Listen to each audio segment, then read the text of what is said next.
Well,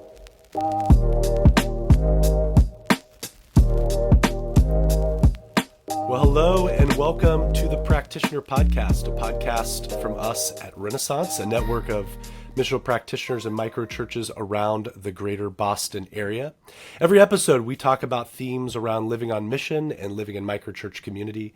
Our conversations always touch on the practical, the realities of everyday, ordinary people. And this is because our mission is all about cultivating beautiful kingdom people embedded in the everyday stuff of life. As you probably could tell, I am not Christine Lee, who typically hosts this podcast. I'm Drew Thurman, one of our team members at Renaissance. But I'm not solo on this episode. I'm excited to have a couple of friends joining us who I'm going to be asking a lot of questions of. The first is Dan Lee, who is actually on our team at Renaissance. How's it going, Dan? All right. And also Dr. Neal Windham joining us from Tennessee. How's it going? Good morning. Yeah. Well, yeah, it's good to see both of you. And we kind of have a pretty typical way that we go about these podcasts where we have some banter. One of us brings the theme. We're going to drop some of that this episode because you're both brilliant and I want to get to all that brilliance that we can bring out in this episode. So I want to get to know you a little bit better. But to show my cards right off the top of the episode, what we are trying to do is talk about spiritual direction. Both of you have provided spiritual direction for our Renaissance network. And I'll get to this later on. I won't spoil it, but we believe this is a pretty valuable thing for practitioners, missional practitioners, for their vitality, for them to thrive where they're at in their neighborhoods, where they live, work, study, play.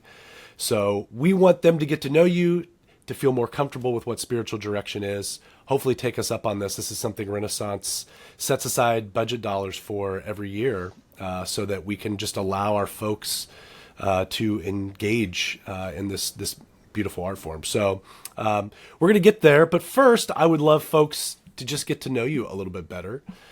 So I'm just going to ask you both to give us a little bit of a quick rundown of who you are, maybe where you're at now, what's ministry looked like, and ultimately, if you could, how did you become interested in spiritual formation and ultimately spiritual direction? So maybe, Neal, would you start us out? Just tell us a little bit about yourself and how you got to where we're at right now. Yeah. Grew up in South Texas, part of the church there for all my years growing up. Good times, the bad times. God got me through them. It was good. Went off to the University of Houston and eventually to Lincoln Christian College to study for ministry. And in the process, somehow became a professor. That was not my intention. I wanted to be a pastor of a church. But fell into that and fell in love with that, and just grateful that God allowed me to do that. I'm retired at this point in life, and after all those years of teaching Greek and New Testament, and then eventually spiritual formation, which is my heart's true home, I found out about spiritual direction, which to me was just this kind of alien concept. I'd never heard of such a thing. Yeah, and it sounded kind of weird,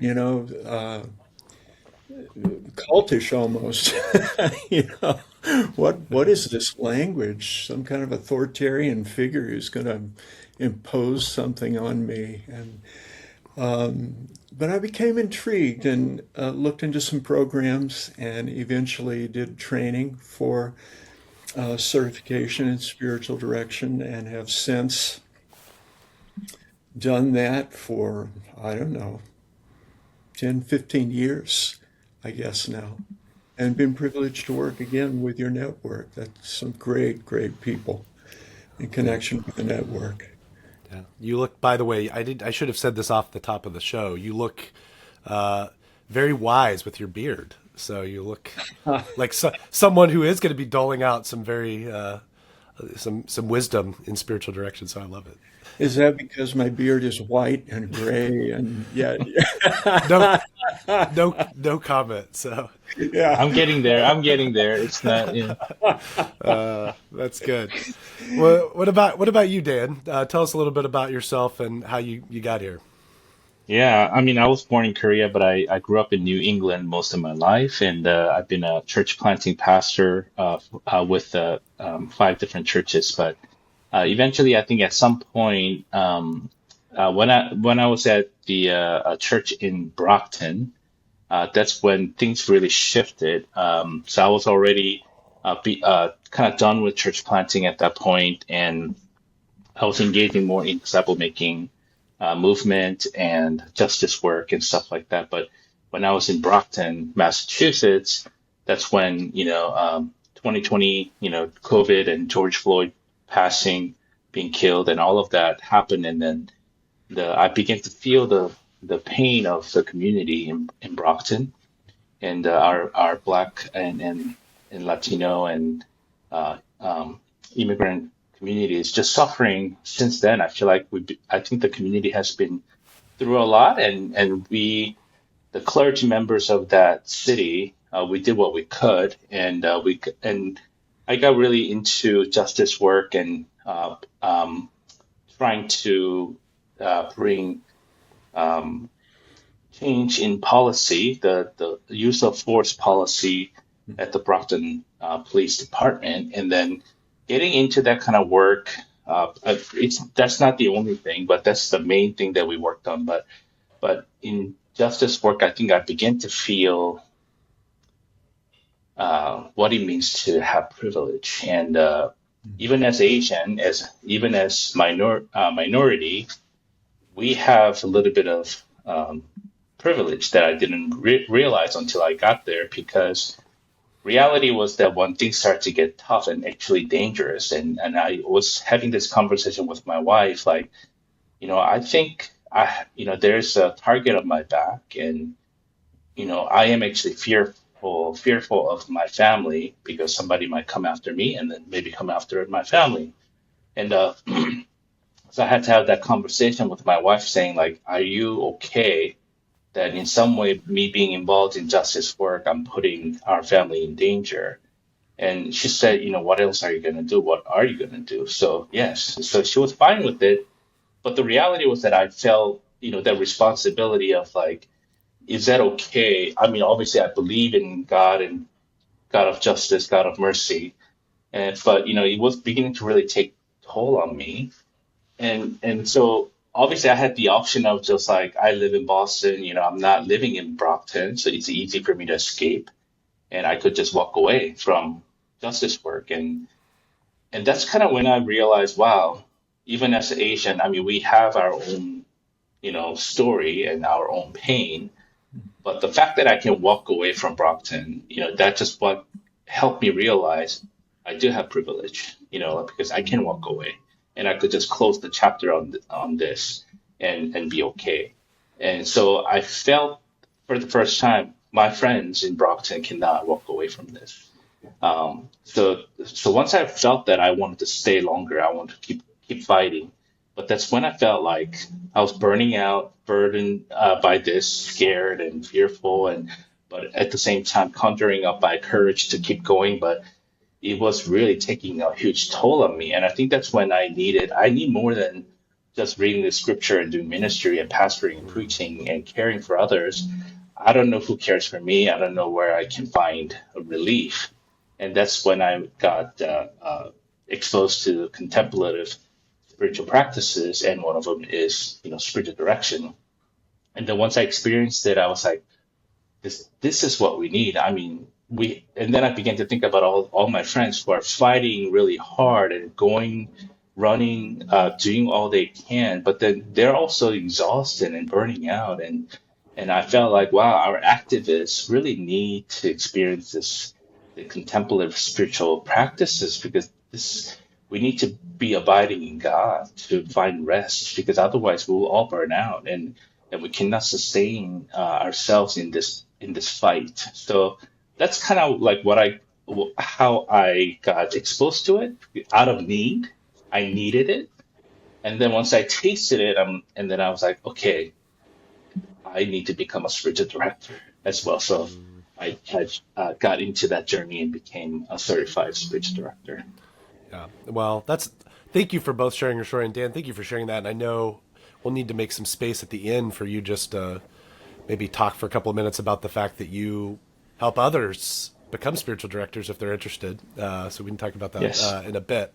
But why don't you're already, you touched on a lot of stuff I want to get to and I want to circle back on that was so beautiful in your own journey. But why don't we real quickly go back to the basics about what is spiritual direction? So while it's becoming more common, and I'm starting to see it pop up in a lot of different places, like everything in a lot of church Christian circles, fads happen and everybody starts jumping on certain bandwagons. And hopefully this is one that's going to stay. But I am starting to see it appear more places. But still, it's a new concept to a lot of folks. I have a lot of people ask me all the time, what is spiritual direction?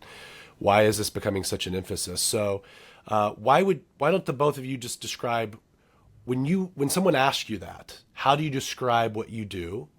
And what do you think is the importance? What's the appeal that you're often giving to everyday Christians? I start with what it's not. I'm not a therapist. Important and incredible as that work is, that's not what I do. I'm not a coach. Maybe not even a mentor. When you mentor someone, there's a shadowing process that takes place, and you spend a lot of time with that person. But in spiritual direction, typically I meet with a directee once a month. And I think of it this way. I have a background in music. I feel like an accompanist. Someone who, though I don't play the piano, plays the piano for a soloist. And therefore, it's somebody who has to be really attentive to what the soloist is trying to do and flexible and skilled to the extent that they know the scales and they're able to navigate tempos and all of that. The accompanist walks with to make beautiful music, to draw out of the soloist what is there for the sake of the beauty and the art itself.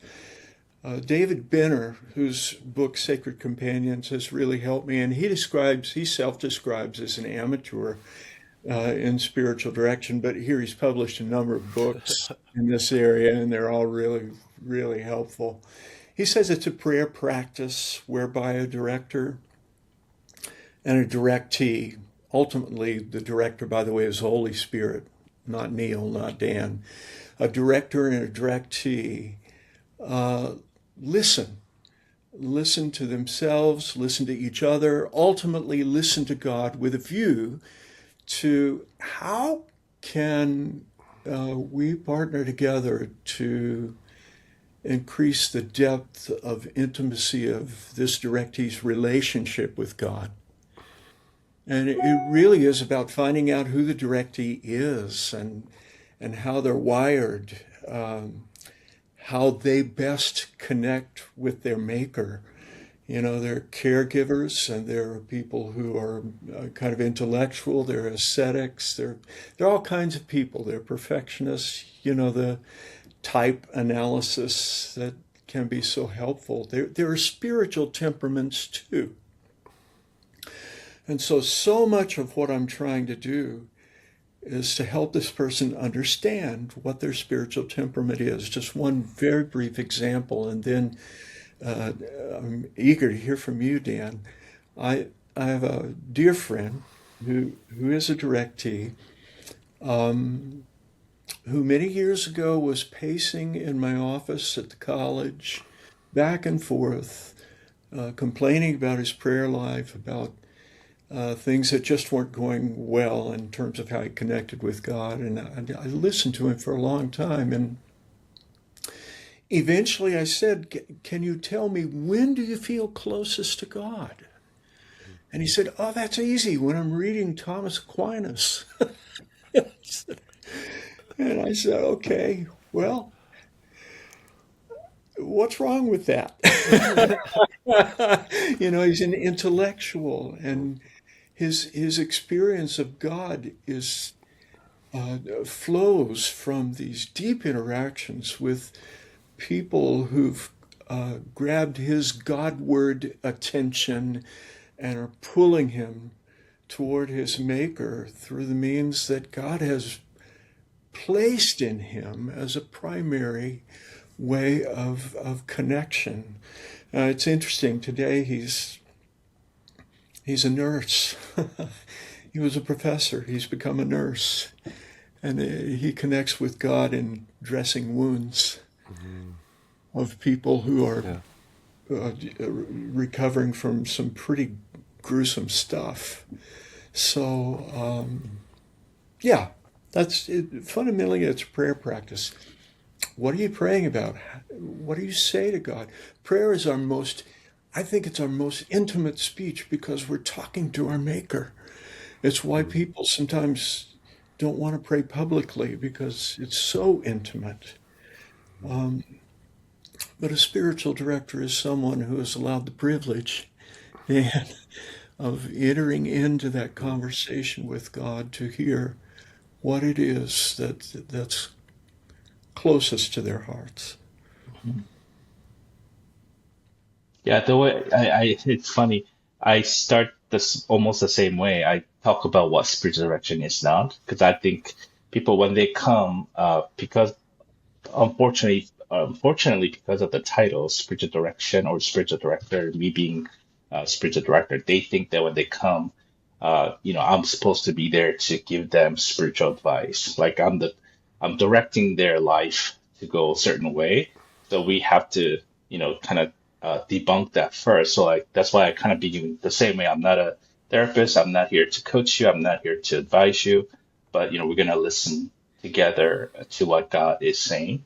So yeah, so oftentimes I kind of describe it as like it does look like as if you're entering into a counseling session or a therapy session or just mentorship.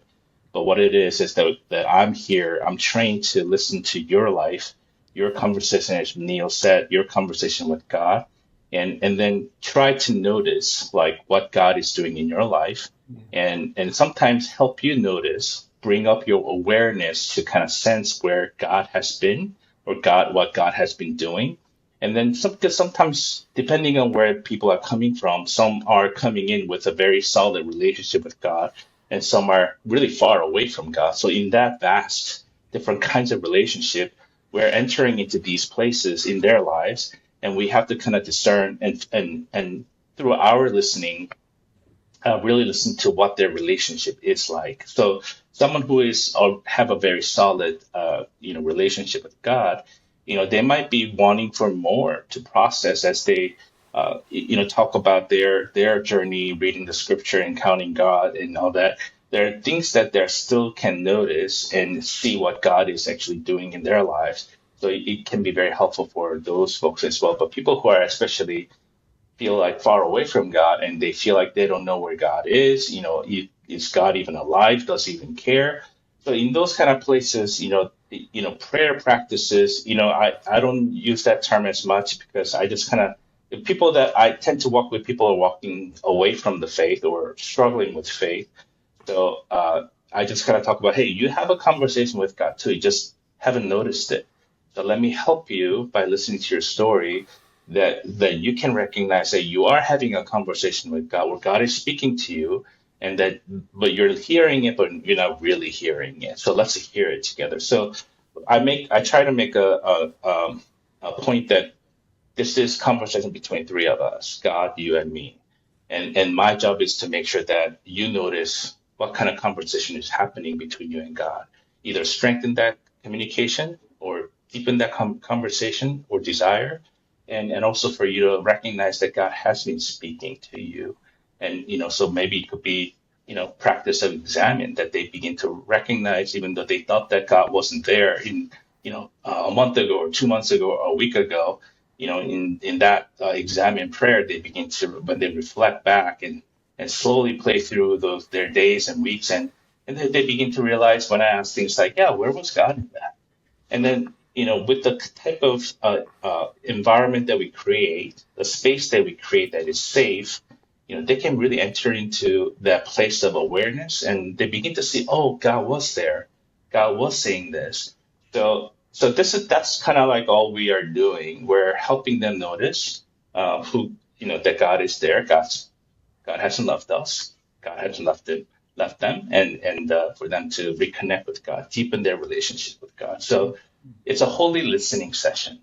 Well, I think it's really beautiful to see like the different shades of, you guys are describing the same thing, but on different expressions of it in a sense. Neal's describing someone a directee that's wanting to read Thomas Aquinas, and Dan, you're talking about folks that are not sure if they even believe in God and are struggling with. So I just love that as people are imagining this, that they can picture this isn't just for people that are feel like they're well along the journey of spirituality and feel very comfortable with lots of spiritual practices. This can be for a myriad of different folks in different stages in their own spiritual journey, which is really wonderful.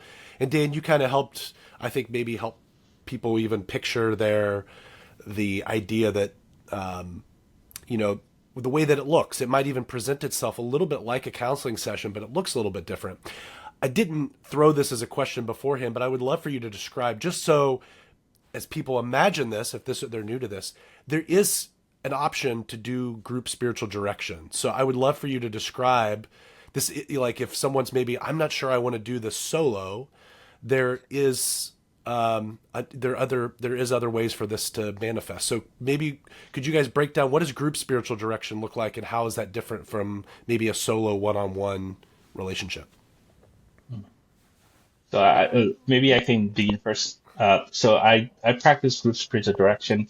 I don't use that term in my microchurch or when I gather people, because sometimes people get a little bit weirded out. I did not sign up for this, right? So I just kind of incognito. I use group spiritual direction skills in my group.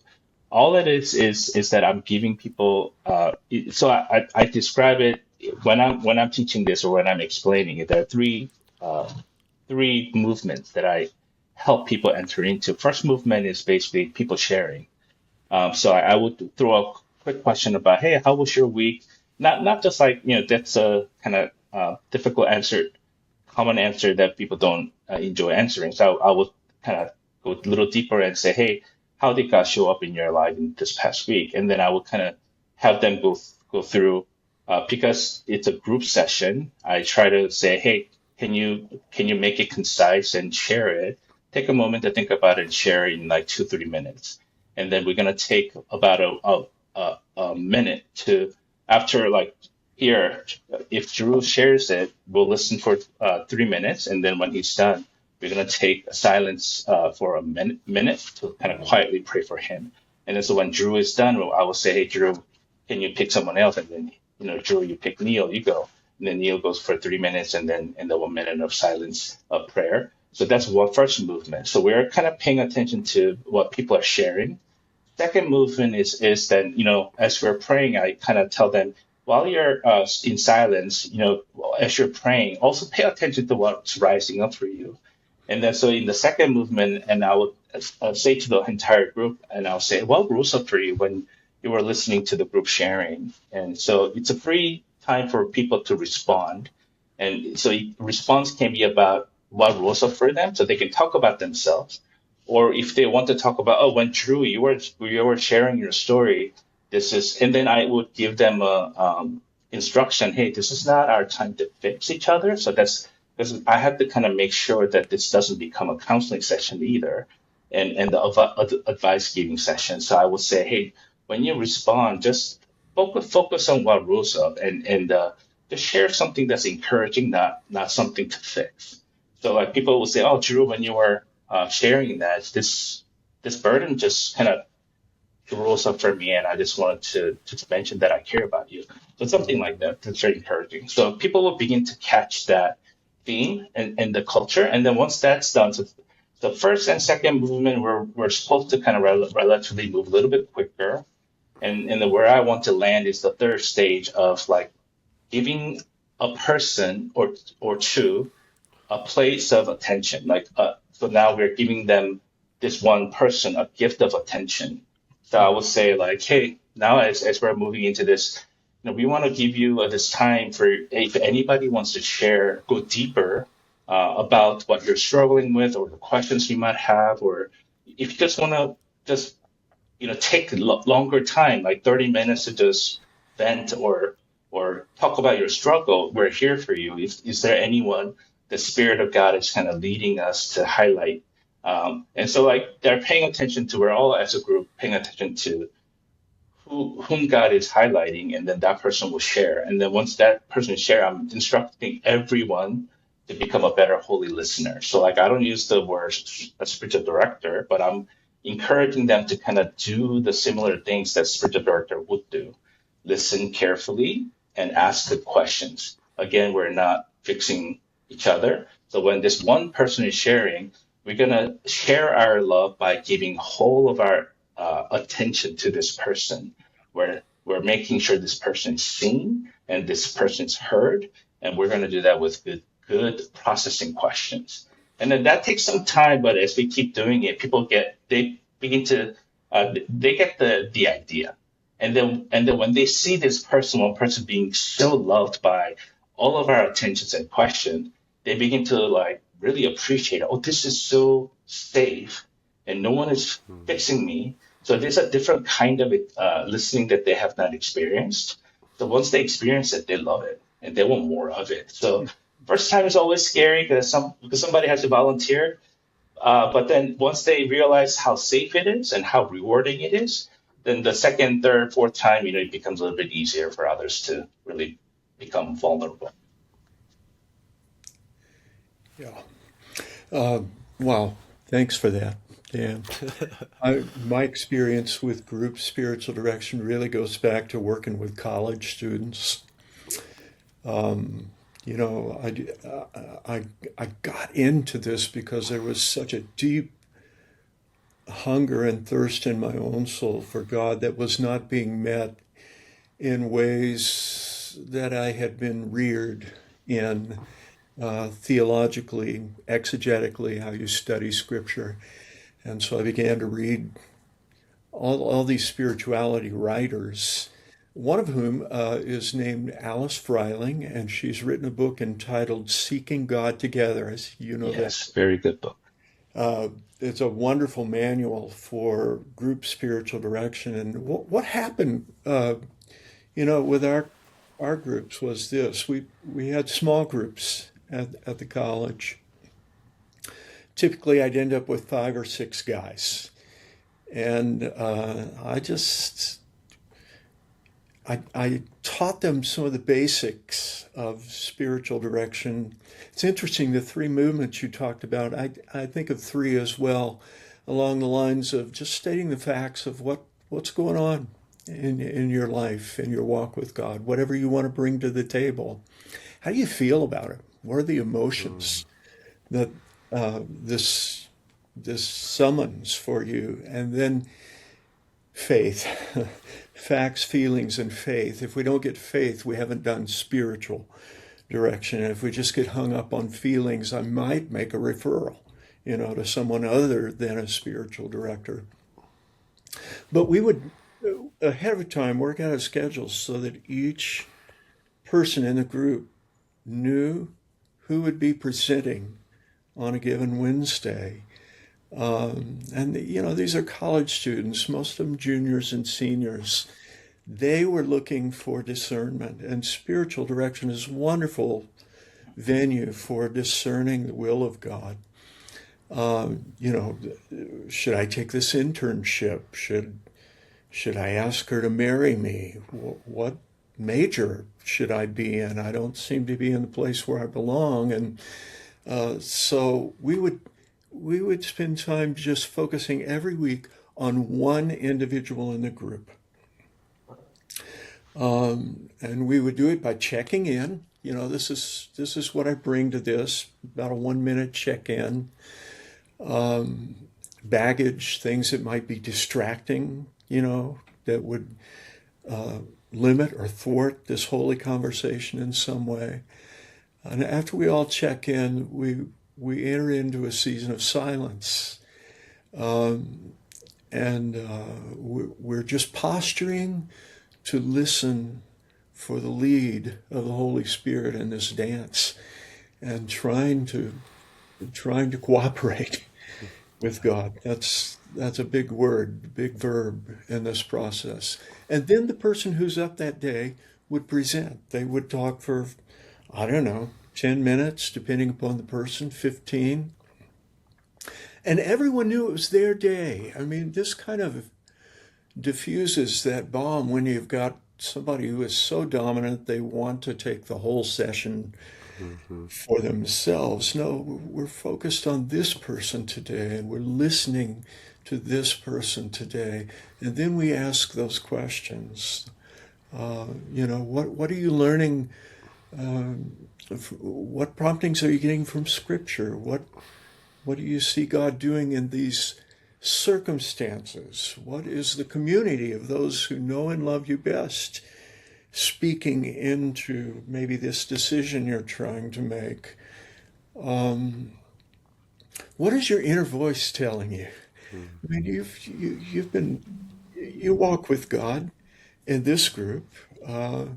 These people had made that commitment, and so can we trust that inner voice to be aligned with God and God's purposes? And the person presents, and then we ask loving, open-ended questions, not yes/no questions, but very open-ended. How is God working in this circumstance?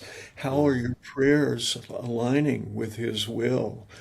A lot of what questions. What is it? Jesus questioned the blind man, what do you want me to do for you? Jesus had these great questions. Why did you doubt? Why are you afraid? And so sometimes we fall into the 100 or so questions of Jesus that show up in the Gospels. And at the end of it all, we give this person who's presented an opportunity to respond to all of that. Oh, this has been helpful, and maybe I don't know about that, and I'll give this more thought, and can we pray about this? And finally, I ask everyone in the group to speak a word of encouragement into the life of the person who presents that day. A final word of encouragement. It might come by way of a biography, someone in Scripture who comes to mind, or someone throughout Christian history. I don't know, but we try to leave this as you would at the end of the exam. And Dan, you want to resolve and reconcile and walk away from this, not feeling guilt and weight and shame, but having heard a word of mercy and compassion and love from the Lord. Well, goodness. I mean, just listening to both of you talk, I've experienced like one-on-one spiritual direction, but not, well, maybe. Dan's saying that he is a covert spiritual direction spy, that he does it covertly. So maybe I have experienced it. I didn't know it. But I think it's wonderful. It almost sounds very similar. I've done some of the Quaker discernment circle rhythm stuff, very similar in some of the ways that you describe. Hopefully something that as people listen, realize that they have there's multiple expressions here of ways that this can play out. And the goal is really, again, so much of what you're describing, being able to walk in step with the Spirit. And so I'd like to, we've done a lot of description. I'd love to dive in a little bit to some of a few thoughts about what it's like for you in particular. And then I'd love to get at the end just some advice that you would offer up of why Missional Practitioner should take us up on this and do this. But a lot of what you're describing is talking about listening. And I'd love for you to get into, for you, like what this is like, what you're trying to coach, because ultimately this is something any of the practitioners we teach, We talk a lot about, John Stott has that phrase of double listening, this idea of what does it look like to listen to God and listen to the context of what's going on around us. Great missional work is always based in that double listening, being in tune with the Spirit, but also in tune with my neighbor, in tune with what's God seemed to be doing, not just in me, but around me as well.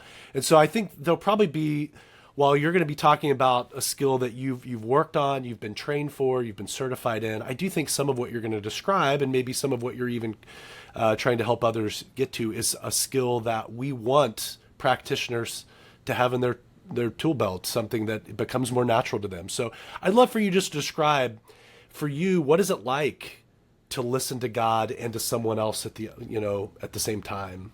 And maybe is there some advice as you've been doing that has helped it become more natural for you? Maybe Neal, you could start us out on this one. Yeah. I think of it as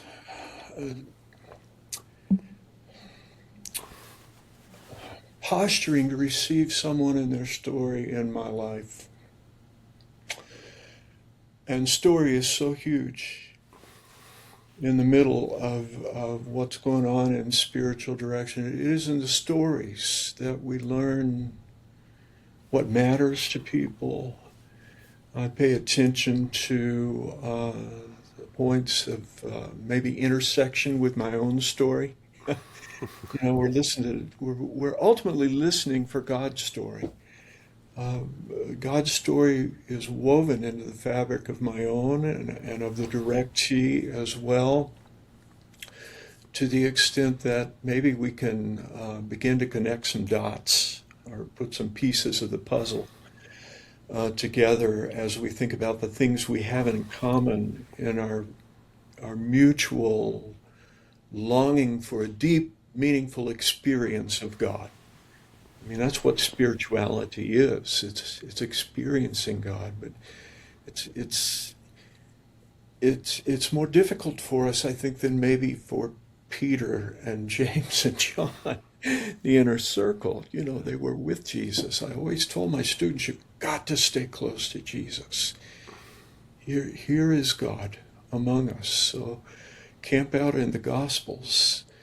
I'm looking for the pivots as well. And the pivots, show up when there's change in someone's life and growth that you talked about, Dan.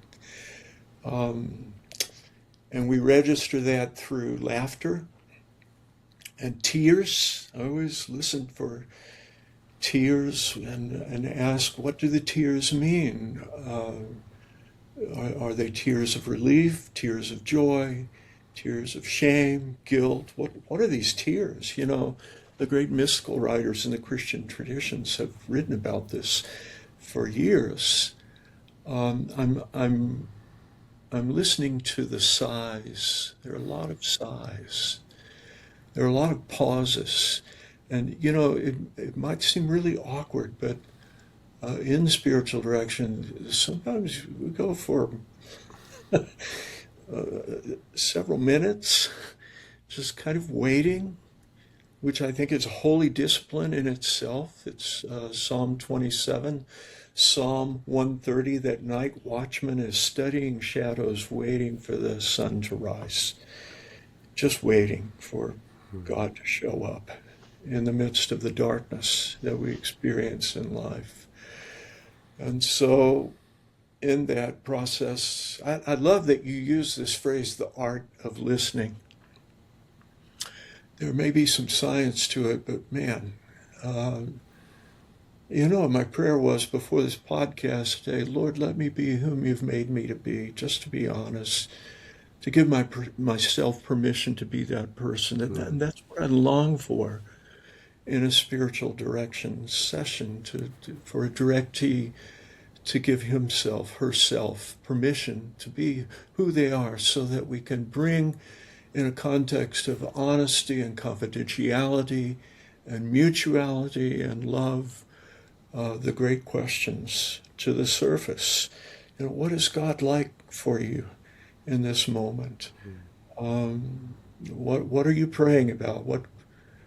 What comes to mind when you think about God? I mean, we're always going back to that question, who is God? Because the greatest question in spiritual direction is it gathers around the image of God. We all have an image or images. I was reading through my journal this morning about images of God, and um, sometimes that image is,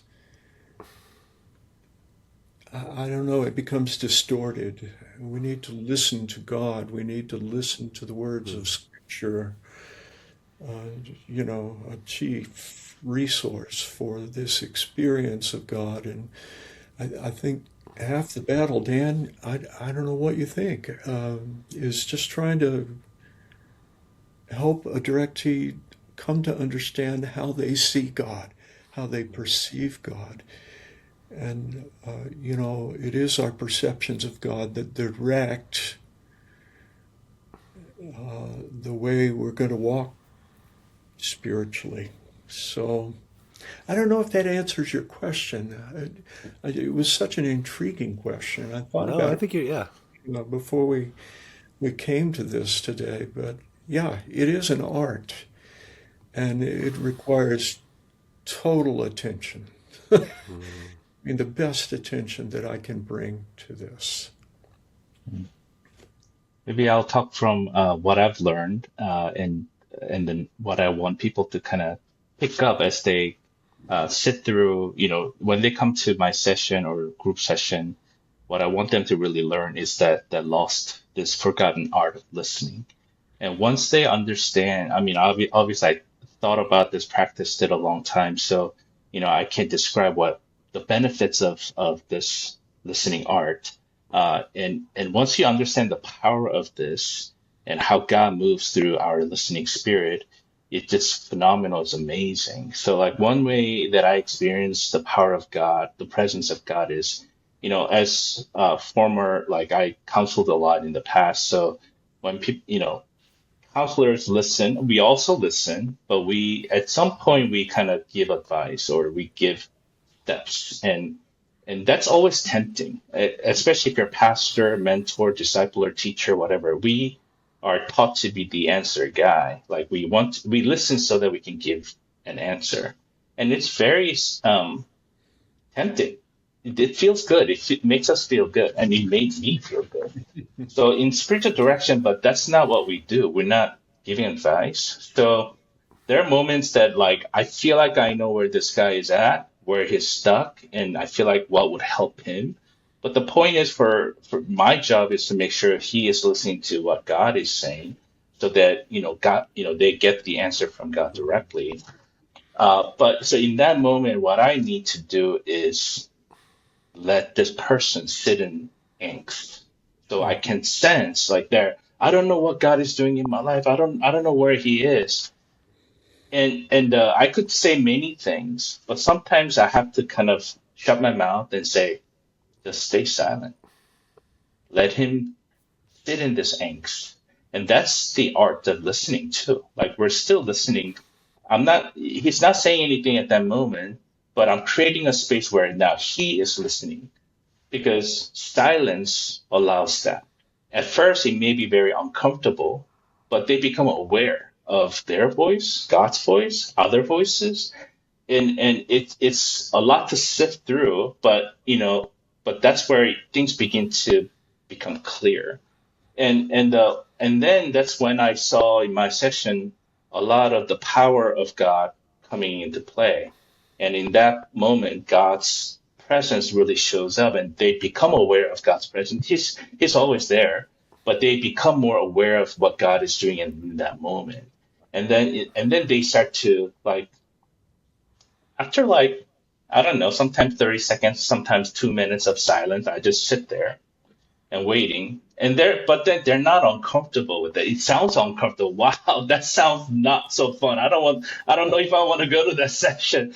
No, but reality is, like, the person who, if you're in that situation, you're not thinking that. I guarantee you're not thinking that. You're not uncomfortable, because that silence made you go deeper, and you are in your heart, in your head, you're processing something, you're paying attention to something. There's a lot going on. The directly, there's a lot going on. And then you need that space because the world doesn't give you that. So we give you that. And in that space, for the first time, you're slowing down and then you are really listening.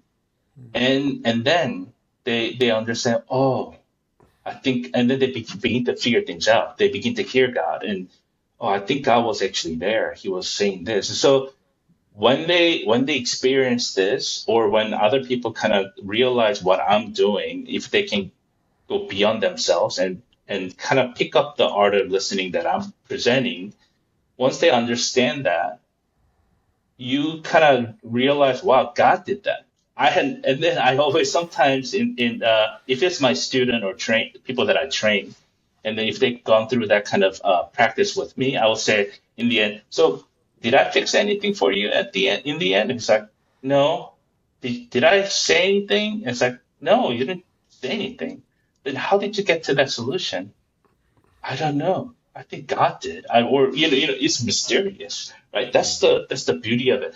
So once you experience that, I'm like, I can never go back because that's so fun for me. Like, well, God did it. I literally didn't say anything to you other than just throwing good questions and creating that space. So that is the art of.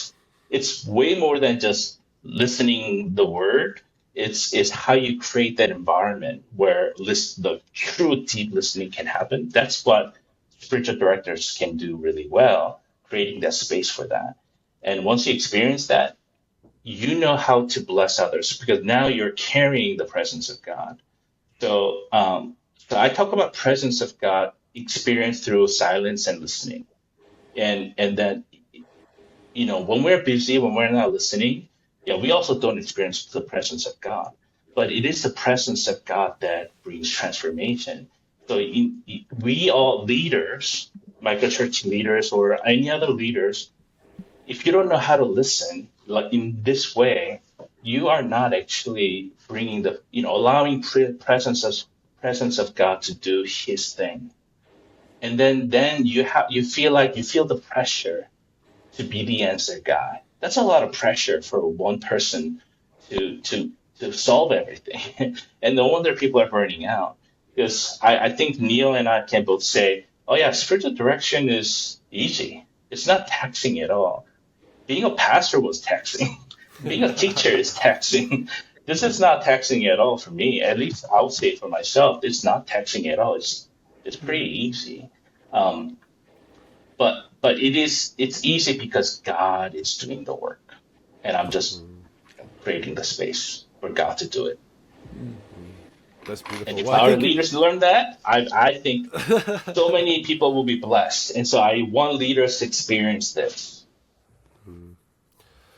Well, that's so good. And Dan, you're kind of already leading us there, but I would love for you to, for both of you, really quickly, because I have one other big question I want to ask you guys before we kind of wrap this up. But what are your favorite moments as a spiritual director? You're kind of describing a little bit there, Dan. What keeps you going? Like, what is it about this that is so life-giving, that, again, as people think about this from your side, why you want to keep offering that space for others? Yeah, for me, I think it's simple, just seeing God move. Because, if it was for me to kind of, I've saw enough of healing take place. So if it's about like, oh yeah, because people are being healed and recovered and all that.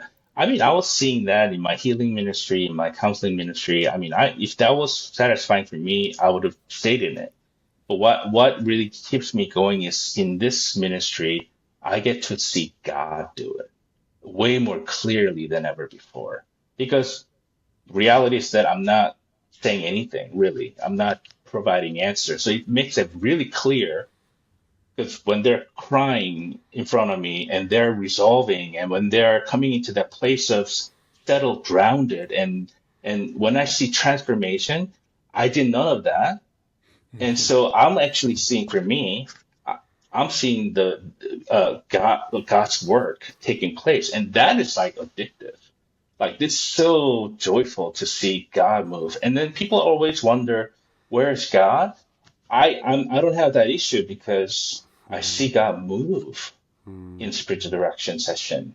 It's so powerful for me that it is almost like, why would I not do this? It's so fun. That's good. Yeah, I think of the difference between maybe therapy and spiritual direction along these lines. One is about soul cure, and the other is about soul care.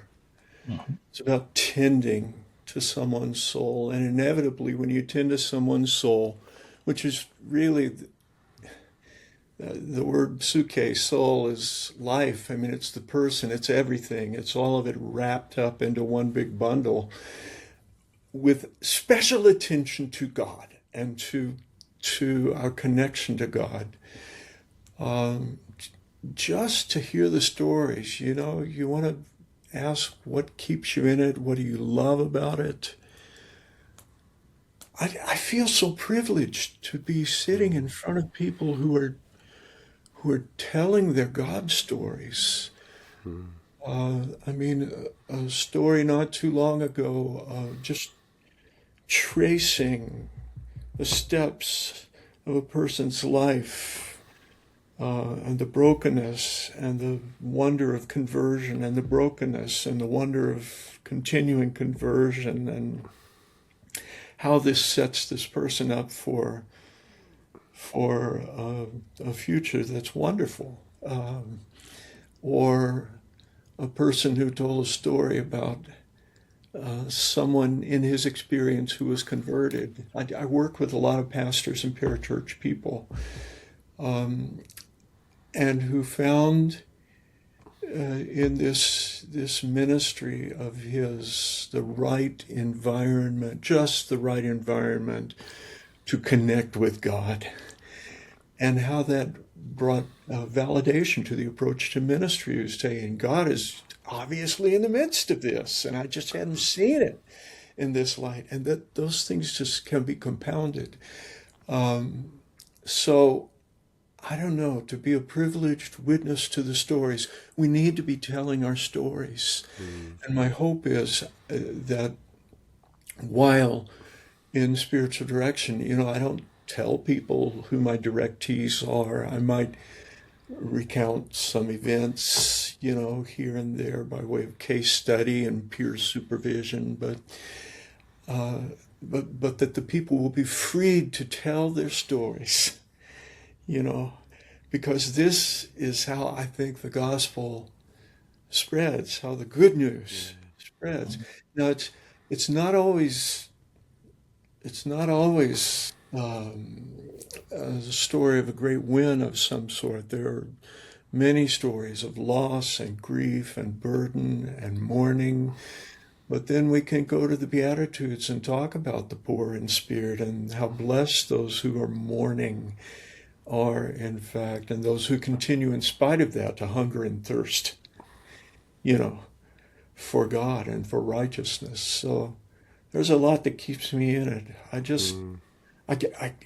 I walk away from sessions saying, why, God, do you allow me, of all people, to be a person who gets to witness to this? I mean, the best sermons I hear, they inevitably show up in those sessions. Well, it's really beautiful what you're saying, and I think, I hope everyone listening to this is, or watching this is excited as I, like, my heart stirs just seeing the joy on your faces of what you feel like you're experiencing and what God's doing. And I know, as someone my life has been so beautifully changed by spiritual direction, in those moments, like, I'm very thankful for exactly what you're describing. But real quickly, last question I want to kind of transition us to. In fact, I'm going to kind of talk this out just a little bit. So it's a little bit of a leading, like, I'm going to, and then ask you to kind of reflect on it. But I think about the journey that Renaissance has been on. When we first started this, probably went down the exact same path many before us have. As unique as we thought we were going down the same path a lot of others have. That one, when we first got into this, we had this deep desire that we wanted everyday, ordinary people to experience the fullness of ministry and God's work in and through them. That they did not need to have a theological degree. They didn't have to have a bunch of doctrinal prowess. That God wanted to use them where they live, work, study, play. When we first got after this, my thought was, well, if we can just describe a better way to do church, that will compel people to do it. And they'll get excited by this. Obviously we talk a lot about microchurch. People will be excited. That's so great. Yeah, not bad. We got a little bit further down the road and realized that's not the end all be all. If we can help people with calling, that became the next big thing. And so we got into typology and assessments and how do we do all this? And the further we are down this road, it has become abundantly clear to me that people will ultimately not do this, or at least if they do, they won't stay doing it if they don't have their own experience with hearing God's voice. And it's not this is cool, so I'm doing it, or this is what I'm good at, or Drew told me, or someone else at Renaissance told me to do this. It is, I have been in the presence of God. And as fraught with difficulty and as painful as it is at times, and even though the wins are not, we're often talking about ones and twos, we're not talking about tens and twenties and hundreds and 200s. While we're mining small wins and beautiful things, it is because I've heard from God, I'm hearing from God, I'm sticking this out. And so that brings us to spiritual direction. And so I obviously a little bit of a leading question here, but with everything I'm saying, why do you think missional people need to seek out spiritual direction? What part of what you're doing do you think plays a part in that role? And as people think about doing the work in their neighborhood, what value do you think spiritual direction has them, helps them continue to discern God's voice in the midst of that work? That is so big. I mean, that's a critical question. I only observe what's happening at Renaissance from a distance, but I'm always amazed at the emails I received and the way you guys are tracking with people one-on-one and attempting to, I don't know, the feel I get from here in East Tennessee is that Renaissance is about helping people who haven't given up on transcendence, haven't given up on the possibility of God, and are really exploring that and are trying to find an environment where they feel safe and comfortable, with their questions and doubts and all of that. And so I love that. If I've understood it correctly, wow. It's a good description, yeah. Good. Well, so much of, mission-minded church is church that attracts, in many cases, people who are very much results-oriented. And that manifests itself in churches of various sizes in a variety of ways. And I think it becomes very important to ask the question, whom am I attempting to please here? Who's this for? And it is a place where I think spiritual direction is a place where the true and false selves emerge. If we're doing it right, the true self being Christ in you, hope of glory. I mean, the true self is Christ in me. The false self might be that person who wants some applause, or, I just need to be validated somehow, some way. And that is not adequate. That's not what we're aiming for. This is all for God's glory. So I think for me, and this has been a recurring theme with directees, moving the questions around so often, uh, in a missions-minded work, it's like, now what? Which has a very ominous tone to it, Something didn't work, it went wrong. What are we going to do? Well, we've not done it that way before, which, by the way, can be read in a variety of ways. Yeah, we haven't done it that way before. Let's try this. But that urgent question, now what, sometimes keeps us from the presence of God.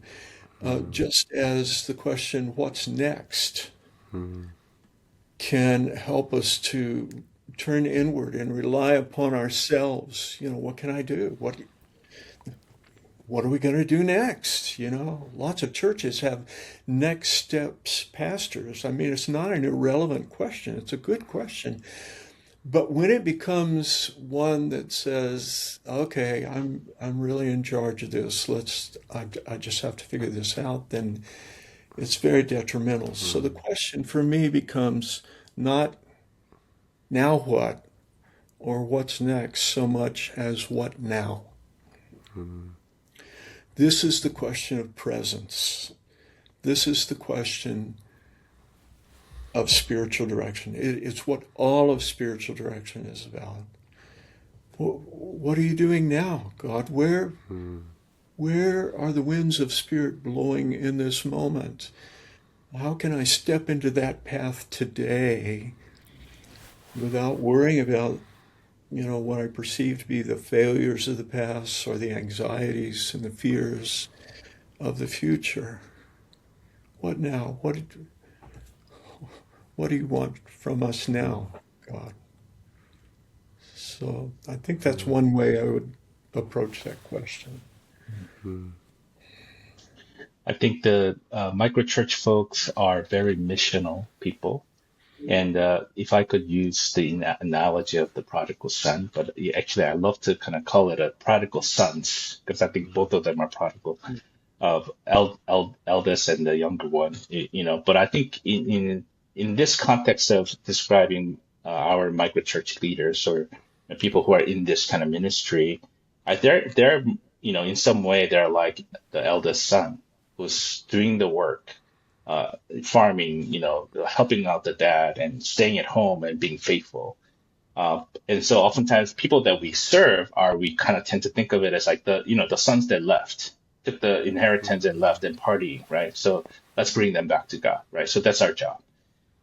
But I think both of them are in the story. I mean, if you kind of look into that story, both of them are missing something. They're both missed the Father's love. They didn't quite understand that presence of the Father and what it meant. And both of them are not really having that healthy relationship with the Father. I think our people who are missional, they work hard. But then there is what Neal was kind of mentioning. There's a fine line, but in that faithfulness, what we perceive as a faithful ministry in leading these groups, easily false identity, false self can play a part because we sometimes get the reward from our own result. Like as Neal was talked about the result-oriented society today, we look at the product and what we're producing, and we feel joy out of that instead of getting the joy out of being connected to God, right? So like that's false self kind of playing a role in that and kind of manipulating that relationship a little bit. So I think spiritual direction and this kind of session will help us kind of come back down to recognizing, hey, is your relationship with the Father truly what it should be? So I think it has to, the reason why the eldest son was not happy about, Father throwing a party is because he's bitter, he's jealous, hey, you never done this for me. But the Father was all showing, loving him, but he somehow missed it. And I think that's what might be happening for many of us, because we're working so hard and we're but yet we're bitter. We're not happy, and we're getting exhausted. And I think because we still don't have that deep, true relationship, and I hope spiritual direction. This is one way that we can help people re-examine their connection with God, and then fall in love with God, and actually be the beloved that we are to Him, to God. So I think everything, I hope that spiritual direction helps us to restart this spiritual formation journey, re-experience it in a way that everything has to start from belovedness. And because if that belovedness is missed somehow, then yeah, you would end up having that kind of reaction of like, Father, I slaved for you, and that you never killed any calf for me or goat for me to celebrate with my friends. And that bitterness comes out because he totally missed it. So I think everything has to start from belovedness and hopefully spiritual direction and slowing down and centering prayer. All these practices that we teach and incorporate into our sessions would help them kind of be grounded in God's love. Once again, I am sons and daughters, God's beloved, and then everything starts from there. Because once you know that you are loved and you want to be like Father, and then that's when the alignment happens, being aligned to what he cares about, and then we become the activists. We can go out and actualize these things that God cares about, and it becomes part of us. It's not a forced mission. It's a mission that born out of being the loving son and daughter of God. So like that belovedness is what we need to re-experience. And I hope that spiritual direction can help our leaders experience that. So beautiful. And I mean, the only other thing I would add just from watching it from afar and seeing some of our leaders is just, we talk a lot about joining God. I think a lot of us grew up with a very sacred secular divide, that we had this picture that I had the light in me and I take it out into the dark, scary world, and it wasn't there until I show up. Obviously, nothing could be further from this truth. Scripture teaches us, obviously, that, as the Psalm 139 says, God, where can I go when you're not there? God's already at work long before we show up in any place. And there's a little bit of a burden that's lifted off of our shoulders when we stop operating like functional deists, that I'm joining God in the work that he's already doing. But if that's going to be the case, we have to be familiar with his voice. We have to know where he's at, or we just end up operating out of what we think is best, and out of, sometimes we end up perpetuating more harm than good. How can we possibly do healthy missional work if we don't know God's voice? And I think one of the, I can at least speak of my own life. I look back sometimes and cringe now at some things that I've done when I was so sure I was, and what it was really coming from was what you were describing. It was coming from a false self, or I had seen something on the internet and it looked really cool, and I thought, if I get to do that too, people will notice me, or I'll feel really good about myself. And yet at the same time, how often in my weakness and in the moments when I don't know what's going on, when I don't feel like I have answers, God seems to open some door, and some of the coolest things that I get to do. And it's so beautiful. And I rest easy at night because I know, almost Dan, what you were describing, that was God. I did nothing, I merely was there, and God welcomed me into this moment with this person or in this place. And I got to beautifully just join him there. And that's what I want for all of our people. I just want, that they would have those moments, and I hope spiritual direction can be a part of that journey. And so I'm so thankful for both of you. Thank you for the time. There's 1,000 more questions I'd like to ask you on this podcast. We'll have to have you back and do a follow-up. I will say, obviously, Dan is part of our team. If you're interested in spiritual direction, Dan is a great first step. If you're listening to this and you're part of our network, Dan at wearerenaissance.org. You can email him. He can connect you with himself or with Neal, or can even begin to plot with you group spiritual direction. Beyond that, Dan, I'd love for you real quickly to plug. If we have people that listen to this podcast, I get to see it all over the world. Actually, we have some international listeners, but we have people who are maybe just interested what's going on in our network, there might be some people that listen to this and say, hey, I'd like to maybe be a spiritual director. I'd love for you to just plug. I know that you would also be a resource for them in that direction as well. Yeah. Yeah. If you're a leader and then this kind of ministry kind of appeals to you, and or you want to learn about it so that you can discern for yourself whether this is what God is calling you into, or kind of figure out how you can bring this kind of ministry into your context, yeah, please sign up. We offer a spiritual direction training certificate program from Baki Graduate University. You can kind of get the more information. I would ask you to come visit urbanmystics.org, urban mystics with the s.org, and you can kind of see on the front page we kind of have the application up there, but then you can kind of click around and then see what we offer, and so yeah, we look forward to offering that certificate if it's helpful for you, and it's a 2-year program, yeah, I've been seeing some amazing spiritual directors come out of this journey, and the transformation even themselves have gone through. It's just so worth it. So I would encourage you to come check it out. Beautiful. Well, we'll throw that in the show notes so you can look for it there as well. Make sure you have that link. Dan, Neal, thank you so much for your time. It means the world that we got to spend a little bit of time with each of you. And just thank you for the ways that you've served our network, already walking with people. Hopefully more will take you up on it. As always, thank you for listening to the Practitioner podcast. We've got more episodes that will be coming.